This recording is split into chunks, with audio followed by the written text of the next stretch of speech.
Uranus जैसे ग्रह पर 22 साल तक सर्दी रहती है। अगर यह रहने लायक होता तो सब कुछ जम जाता और बर्फ से ढका होता। चारों तरफ सफेद और भूरे रंग का रेगिस्तान होता। लोगों को खाने पीने की चीजें और सामान इकट्ठा करना पड़ता, अतिरिक्त मजबूत इमारतें और घर बनाने पड़ते और हमेशा मोटे गर्म कपड़े पहनने पड़ते।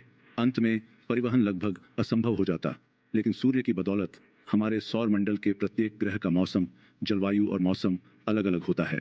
इसके पीछे कई कारण हैं। सबसे पहले यह इस बात पर निर्भर करता है कि कोई ग्रह सूर्य से कितनी दूर है। अगर कोई ग्रह हमारे पड़ोसी बुध की तरह करीब है तो उसे बहुत ज़्यादा धूप मिलती है। लेकिन अगर वह बहुत दूर है, जैसे बौना ग्रह प्लूटो, तो गर्मियों में भी उसे बहुत ठंड लगती है। अब सोचिए कि कोई ग्रह कितनी तेज़ी से घूमता है। बुध की तरह घूमने में अपना समय लेने वाले ग्रहों के दिन और रात बहुत लंबे होते हैं। इसका मतलब है कि जब सूरज निकलता है तो एक तरफ बहुत गर्मी होती है और जब अंधेरा होता है तो बहुत ठंड होती है। पृथ्वी अपनी मध्यम गति से काफी संतुलित है। वायुमंडल भी मायने रखता है। एक घना वायुमंडल तापमान को बेकाबू होने से बचाता है, लेकिन अगर वायुमंडल लगभग न हो तो चीजें बहुत ज्यादा गर्म और ठंडी हो जाती हैं। ग्रह की धुरी का झुकाव और कक्षा का आकार भी महत्वपूर्ण है। पृथ्वी पर भी ध्रुवों के पास के स्थानों पर 6 महीने दिन और 6 महीने रात होती है, और अगर सूर्य के चारों ओर ग्रह का पथ अंडाकार है तो यह घूमने की तुलना में ज्यादा गर्म और ठंडा होता है। अब कोई भी दो ग्रह अद्वितीय नहीं हैं, जबकि कुछ में ये परिवर्तन होते हैं, अन्य में नहीं। आइए मंगल ग्रह से शुरू करें, जो हमारा पसंदीदा छोटा ग्रह है और संभवतः हमारा भविष्य का घर है। ये हमारे सौर मंडल में चौथा पहिया है और इसमें मौसमों को बदलने का एक विचित्र तरीका है। पृथ्वी की तरह इसमें भी 4 हैं, हालांकि वे पृथ्वी पर मौजूद ग्रहों से लगभग 2 गुने लंबे हैं। लेकिन इस ग्रह की कक्षा एक विलक्षण अंडे के आकार की है। इस वजह से इसकी कक्षीय गति में अधिक भिन्नता होती है। यह इन मौसमों को प्रभावित करता है। मंगल ग्रह पर सर्दी पृथ्वी के लगभग 4 महीने तक रहती है। वे पृथ्वी की तुलना में बहुत अधिक ठंडे होते हैं। ध्रुवों के पास सर्दियों में तापमान 0 से 190 डिग्री फ़ारेनहाइट तक गिर सकता है। सर्दियों के आते ही एक गोलार्ध में बर्फ की परत जम जाती है। वायुमंडल का लगभग 1/4 हिस्सा सूखी बर्फ से भर जाता है। फिर वसंत में यह इसे वापस दे देता है। मंगल के पास पृथ्वी की तरह विशाल महासागरों का सुख भी नहीं है, जो अपने चरम तापमान को संतुलित कर सके। वैज्ञानिकों का मानना है कि अपने शुरुआती दिनों में शायद इसमें कुछ ऐसा रहा होगा, लेकिन अब सारा पानी खत्म हो चुका है। पानी न होने के कारण मंगल सर्दियों में बहुत कम तापमान और गर्मियों के दिनों में अधिक गर्म हो सकता है। विशाल गैसीय ग्रह शनि की धुरी पृथ्वी से थोड़ी ज्यादा झुकी हुई है।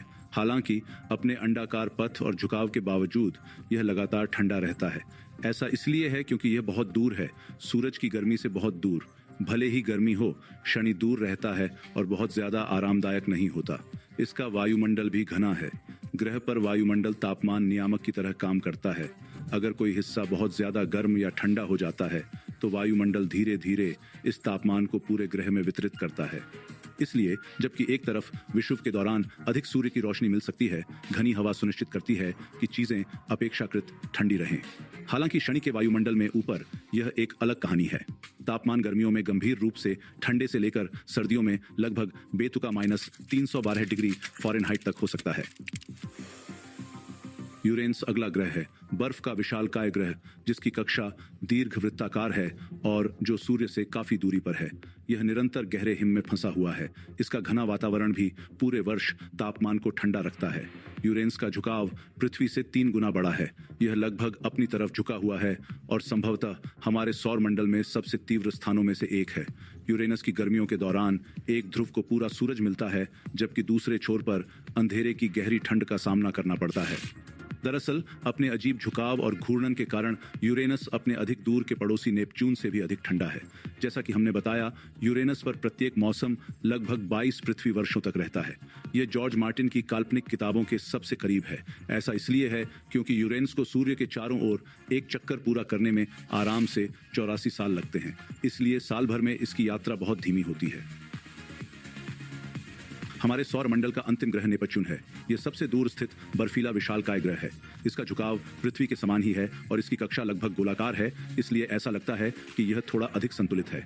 हालांकि यह ग्रह अकल्पनीय रूप से कम तापमान के साथ हड्डियों को ठंडा करने वाला वातावरण बनाए रखता है। ऐसा इसलिए है क्योंकि नेपच्यून को पृथ्वी द्वारा प्राप्त सूर्य के प्रकाश का केवल एक छोटा सा 0.8% मिलता है। पृथ्वी पर तापमान का धीरे धीरे पास से दूर की ओर बदलाव होता है। नेपच्यून पर इसकी गोलाकार कक्षा के कारण केवल एक ही एटीएम है जो अपने पड़ोसी यूरेनस के विपरीत स्पॉटलाइट ले रहा है। नेपच्यून को अपने केंद्र से थोड़ी गर्मी मिलती है, लेकिन यह गर्मी बहुत मदद नहीं करती है। सर्दी हो या गर्मी, ठंड काफी स्थिर रहती है। लेकिन कुछ ग्रह पारंपरिक मौसमों की परवाह नहीं करते हैं। वे पूरे साल अलग अलग तापमान चक्रों के जरिए उनका अनुकरण करते हैं। इन ग्रहों में बुध, शुक्र, मंगल और बृहस्पति शामिल हैं। बुध सूर्य के सबसे निकट का ग्रह है। बुध बहुत अजीब है क्योंकि उस ग्रह पर एक पूरा दिन रात चक्र 176 पृथ्वी दिनों के बराबर होता है। पृथ्वी पर आधे साल के बाद आखिरकार बुध ग्रह के लोगों के लिए काम से घर वापस जाने का समय आ गया है। ऐसा इसलिए है क्योंकि यह अंडे के आकार में चलता है। यही कारण है कि इसके तापमान में कुछ उतार चढ़ाव होते हैं।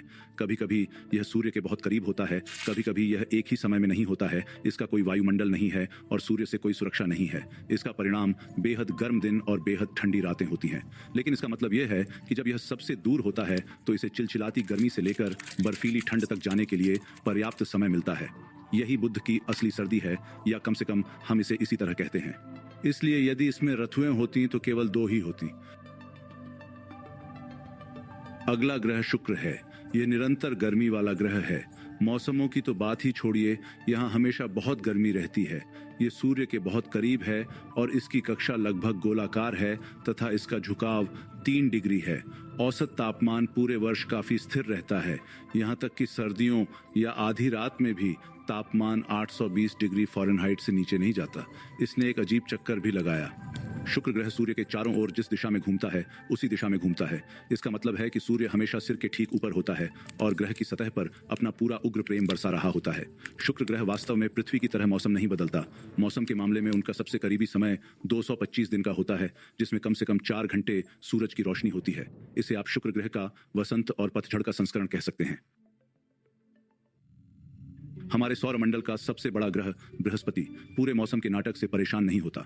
यह चीजों को सरल रखता है। 3 डिग्री के छोटे झुकाव के साथ लगभग बुध की तरह ही पीछे की ओर झुका हुआ। साथ ही इसकी कक्षा एक पूर्ण वृत्त के बहुत करीब है, इसलिए इसमें सूर्य के प्रकाश में बहुत अधिक बदलाव नहीं होता है।